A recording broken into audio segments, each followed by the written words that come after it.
नमस्कार मित्रों। आज संस्कृत व्याकरण का बहुत ही महत्वपूर्ण टॉपिक लेकर मैं आपके सामने उपस्थित हुआ हूँ। देखिए आज का टॉपिक क्या है, वाच्य। सबसे पहली बात आती है कि वाच्य किसे कहते हैं।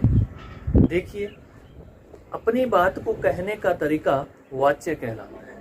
सिंपल सी बात है कि अपनी बात को रखने का तरीका ही वाच्य कहलाता है। उसके बाद में प्रश्न आता है कि वाच्य के कितने प्रकार हैं।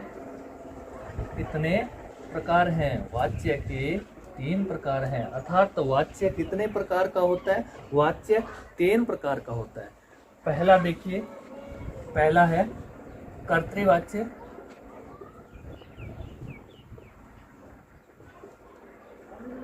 कर्तृवाच्य, दूसरा है कर्मवाच्य और तीसरा है भाववाच्य। दोबारा से देखिए, वाच्य किसे कहते हैं? किसी भी बात को कहने का तरीका वाच्य कहलाता है। वाच्य कितने प्रकार का होता है? वाच्य 3 प्रकार का होता है। पहला कर्तृवाच्य, दूसरा कर्मवाच्य, तीसरा भाववाच्य। देखिए वाच्य को बनाते समय, वाच्य को परिवर्तित करते समय किन किन बातों का ध्यान रखना चाहिए वो हम देखेंगे। देखिए कर्तृवाच्य, सबसे पहले बात आती है कर्तृवाच्य। इसमें कर्ता की प्रधानता होती है तथा पहला जो नियम है कि कर्ता जो होगा कर्तृवाच्य का, कर्ता में प्रथमा विभक्ति का प्रयोग होगा। हमें ये बात ध्यान रखनी है कि कर्तृवाच्य में जो कर्ता होगा उसमें प्रथमा विभक्ति का प्रयोग होता है। दूसरी बात, कर्तृवाच्य जो होगा वह अकर्मक होगा तथा सकर्मक होगा। यानी दोनों प्रकार से होगा, अकर्मक भी होगा और सकर्मक भी होगा। अकर्म का मतलब क्या है? अकर्म का मतलब है कि किसी वाक्य में ऐसा वाक्य है जो कर्तृवाच्य होगा उसमें कर्म नहीं होगा, और कोई वाक्य ऐसा भी आपको मिलेगा जिसमें कर्म होगा। तीसरी बात ध्यान रखनी है कि जो क्रिया आएगी कर्तृवाच्य में, जो क्रिया आएगी वो क्रिया कर्ता के अनुसार, वचन के अनुसार परस्मैपदी धातु का प्रयोग करना है। जो क्रिया आएगी वचन के अनुसार, किसके वचन के अनुसार? कर्ता के वचन के अनुसार परस्मैपदी आएगी। परस्मैपदी धातु क्या होती है? देखिए धातु के 2 प्रकार होते हैं, एक परस्मैपदी और दूसरा है आत्मनेपदी। तो यहाँ जो प्रयोग होगा कर्तृवाच्य में वो किसका प्रयोग होगा? परस्मैपदी धातु का प्रयोग होगा। जैसे पठ धातु की तरह रूप चलेंगे। दोबारा से देखिए, वाच्य किसे कहते हैं? वाच्य किसी भी बात को कहने का तरीका वाच्य कहलाता है। उसके बाद में बात आती है कि कितने प्रकार का होता है वाच्य। वाच्य 3 प्रकार का होता है। पहला है कर्तृवाच्य, इसमें कर्ता की प्रधानता होती है। कर्मवाच्य, दूसरा है कर्मवाच्य और तीसरा है भाववाच्य। देखिए कर्तृवाच्य बनाते समय किन बातों का ध्यान रखना चाहिए, अर्थात नियम क्या ध्यान में अपने होने चाहिए। पहला नियम है कि कर्ता जो होगा कर्तृवाच्य का, उसके कर्ता में प्रथमा विभक्ति का प्रयोग होगा। दूसरी बात कि कर्तृवाच्य जो होगा वो सकर्मक भी होगा और अकर्मक भी होगा, अर्थात दोनों प्रकार का होगा, अकर्मक भी हो सकता है और सकर्मक भी हो सकता है। तीसरी बात हमें ध्यान रखनी है कि जो क्रिया आएगी कर्ता के अनुसार क्रिया आएगी, और वह कर्ता के अनुसार, वचन के अनुसार जो क्रिया आएगी वो परस्मैपदी धातु का प्रयोग होगा। देखिए अब हम देखेंगे कि कैसे। अब हम एक छोटी सी सारणी बनाएंगे जो हमारे ट्रिक के माध्यम से भी काम कर सकती है। देखिए एक वाक्य में क्या क्या होता है। यहाँ मैं लिख रहा हूँ कर्तृवाच्य और इसकी हम पहचान लिखेंगे। देखिए कर्ता होता है, कर्म भी होता है, और तीसरी बात क्रिया होती है। और क्रिया कौन से प्रकार की होती है वो हम इसमें लिखेंगे। देखिए, पहला कर्ता। कर्ता में कौन सी विभक्ति आएगी? जो कर्तृवाच्य का कर्ता होगा उसमें विभक्ति जो आएगी प्रथमा विभक्ति आएगी। और कर्म जो होगा उसमें द्वितीया विभक्ति आएगी। और जो क्रिया होगी वो प्रश्मयी पदी होगी। इन बातों का ध्यान रखना है। देखिए, जो कर्ता होगा उसमें प्रथमा विभक्ति होगी, जो कर्म होगा उसमें द्वितीय विभक्ति होगी, और जो क्रिया आएगी वो प्रश्मयी पदी आएगी। जैसे स पठती, स पठती, देखिए वह पढ़ता है।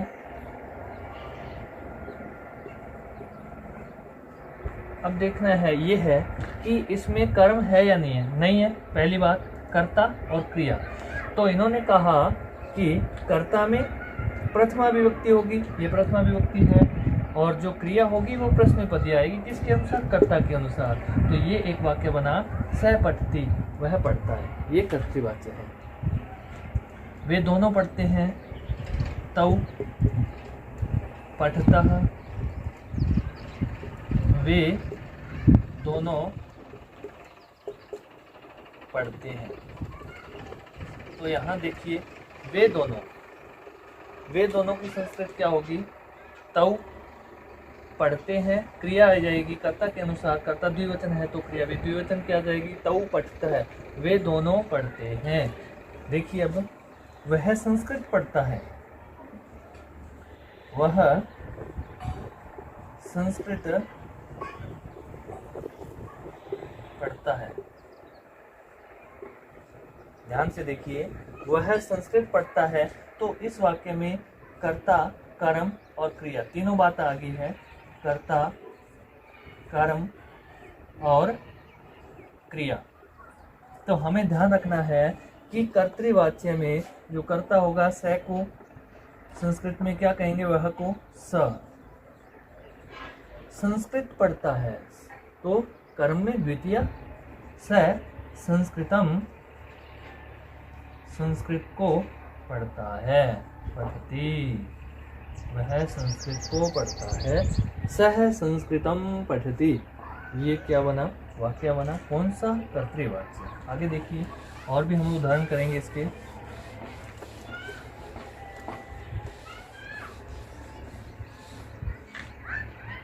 चौथा देखिए, राम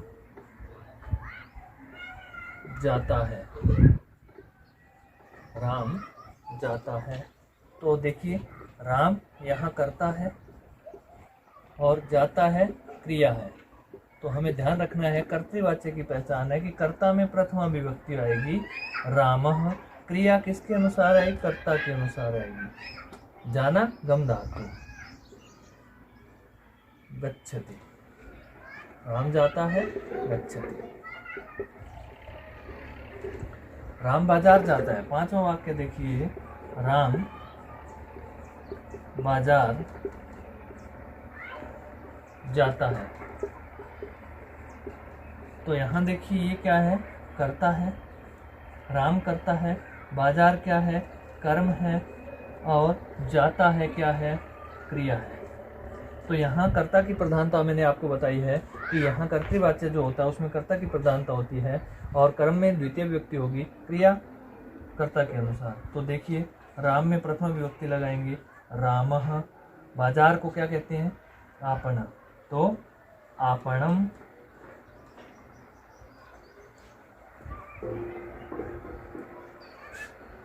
रामः आपणम गच्छति, राम बाजार जाता है। तो यहाँ कर्ता में प्रथमा विभक्ति है, कर्म में द्वितीय, और क्रिया प्रश्नपदी है कर्ता के अनुसार। देखिए, मैं पढ़ता हूँ। छठा वाक्य देखिए, मैं पढ़ता हूँ। मैं पढ़ता हूँ। तो देखिए, यहाँ मैं क्या है, करता है। कौन से पुरुष का करता है, उत्तम पुरुष का करता है। तो पढ़ना क्या है, क्रिया है। तो हमें ध्यान रखना है, कर्ता उत्तम पुरुष का है तो क्रिया भी उत्तम पुरुष की आएगी। तो मैं की संस्कृत क्या होगी, अहम पठामि, मैं पढ़ता हूँ। तो देखिए आगे देखिए, मैं कथा पढ़ता हूँ।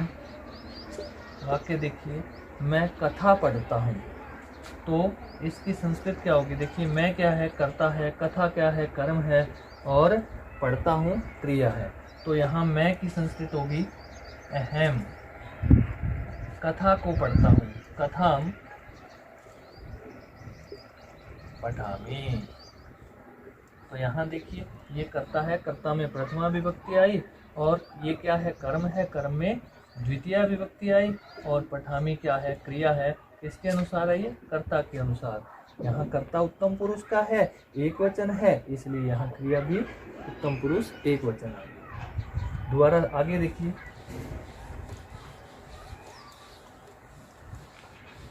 सिंपल है, कोई दिक्कत नहीं है। जो नियम है वो ध्यान में रखना है आपको, और शब्द रूप याद होने चाहिए, कोई दिक्कत नहीं है। सा क्रीडति, वह खेलती है, वह खेलती है। तो सा स्त्रीलिंग है, यहाँ करता है, और ये क्रिया है। आगे देखिए,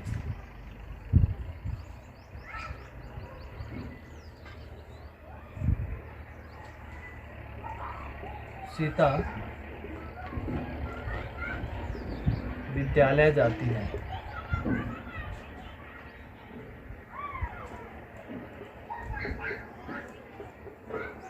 देखिए जो वाच्य होते हैं जो आपके सिलेबस में है वो वर्तमान काल में ही है, लट लकार में पूछे जाएंगे, और रेट में भी इसका एक प्रश्न आएगा, तो हमें ध्यान होना चाहिए। देखिए सीता विद्यालय जाती है, तो यहाँ कर्ता सीता है, और विद्यालय क्या है, कर्म है, जाति क्या है, क्रिया है।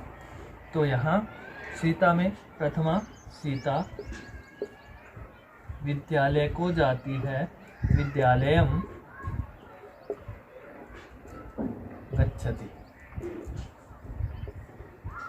तो यहाँ ये कर्ता हुआ सीता, ये कर्म, और ये क्रिया।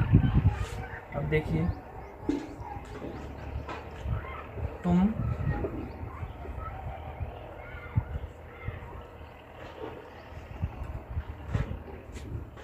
पढ़ते हो।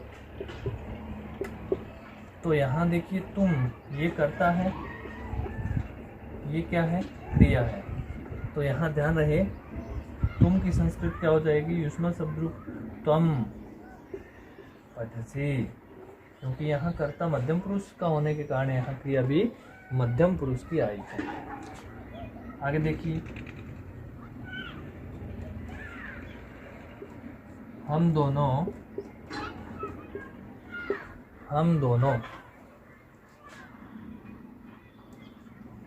पढ़ते हैं, हम दोनों पढ़ते हैं। तो देखिए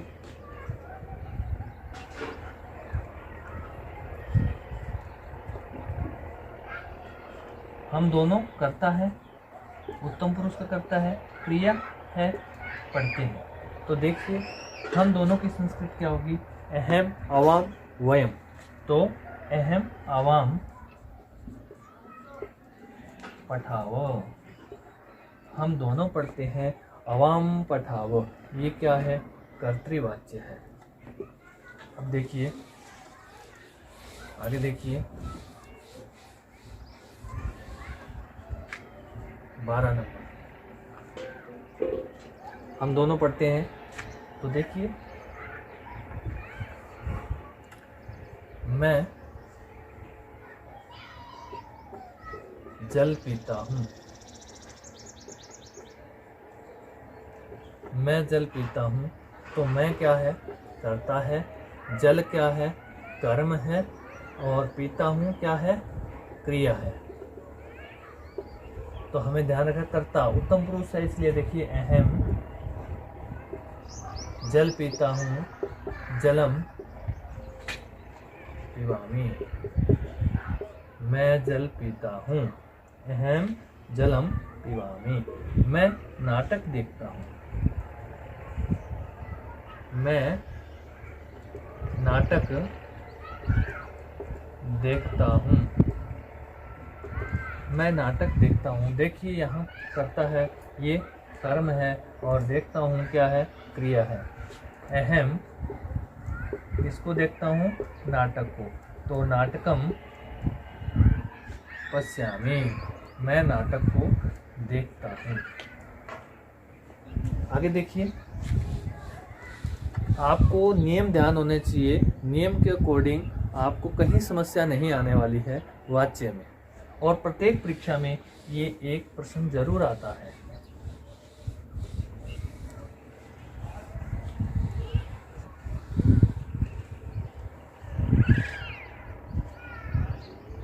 हम सब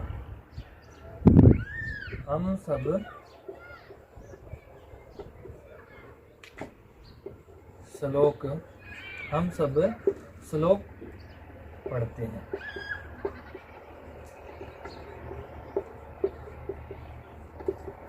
तो यहाँ देखिए, हम सब करता है, श्लोक क्या है? कर्म है, और पढ़ते हैं ये क्या है? क्रिया है। तो हमें ध्यान होना चाहिए, जो यहाँ करता है वो कौन से पुरुष का है? उत्तम पुरुष का। तो क्रिया भी कौन सी आएगी? उत्तम पुरुष की आएगी। कर्ता बहुवचन का है, तो क्रिया भी बहुवचन की आएगी। तो कर्ता में प्रथमा विभक्ति, अहम अवाम वयम। कर्म में द्वितीया विभक्ति, श्लोकान पठामः। हम सब श्लोकों को पढ़ते हैं। देखिए आगे, ते विद्यालयम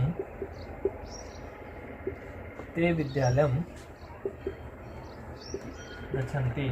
दो वाक्य बना रहा हूँ। ते विद्यालयम गच्छतः।